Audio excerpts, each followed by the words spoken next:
ನಮಸ್ತೆ, ಸನಾತನ ಜಾಗೃತಿಗೆ ಸ್ವಾಗತ. ನಾನು ನಿಮ್ಮ ಪುನೀತ್ ಜಿ ಕೂಡ್ಲು. ಇಂದು ವಿಶೇಷವಾಗಿ ಪುಷ್ಯ ಮಾಸದ ಏಕಾದಶಿ. ಇದನ್ನು ವೈಕುಂಠ ಏಕಾದಶಿ ಅಂತ ಕರೀತೀವಿ. ಹಿಂದೆ ಪದ್ಮಪುರಾಣದಲ್ಲಿ ತಿಳಿಸಿರುವಂತೆ ವಿಷ್ಣುವು ಮಧುಕೈಟಭರನ್ನು ಮತ್ತು ಮುರ ಎಂಬ ರಾಕ್ಷಸರನ್ನು ಸಂಹಾರ ಮಾಡಿದಾಗ ಅವರಿಗೆ ಮೋಕ್ಷ ಪ್ರಾಪ್ತಿಗಾಗಿ ವೈಕುಂಠ ಲೋಕದ ಉತ್ತರ ದ್ವಾರದಲ್ಲಿ ಪ್ರವೇಶವನ್ನು ಮಾಡಿದರೆ ವೈಕುಂಠ ಪ್ರಾಪ್ತಿಯಾಗುತ್ತದೆ ಅಂತ ಹೇಳಿದ ಒಂದು ಪುರಾಣಗಳ ಆಧಾರದಲ್ಲಿ ನಾವು ಇಂದು ವಿಶೇಷವಾಗಿ ವೈಕುಂಠ ಏಕಾದಶಿಗಳನ್ನು ಭಾರತದಲ್ಲಿ ವಿಷ್ಣುವಿಗೆ ಆರಾಧನೆಯನ್ನು ಮಾಡುತ್ತಾ ಆಚರಿಸ್ತಾ ಇದ್ದೇವೆ. ಉಪವಾಸ ವ್ರತಗಳನ್ನು ಮಾಡಿ ಯಾರು ವೈಕುಂಠ ಏಕಾದಶಿಯಲ್ಲಿ ವಿಷ್ಣುವಿನ ವ್ರತವನ್ನು ಮಾಡ್ತಾರೋ ಅವರಿಗೆ ಮೋಕ್ಷ ಪ್ರಾಪ್ತಿಯಾಗ್ತದೆ ಅಂತ ಹೇಳಿ ನಮ್ಮ ಪದ್ಮ ಪುರಾಣಗಳಲ್ಲಿ ಉಲ್ಲೇಖವಿದೆ.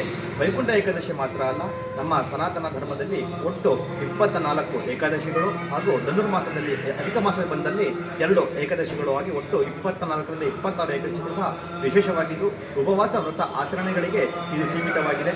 ಎಲ್ಲರಿಗೂ ವೈಕುಂಠ ಏಕಾದಶಿಯ ಶುಭಾಶಯಗಳು.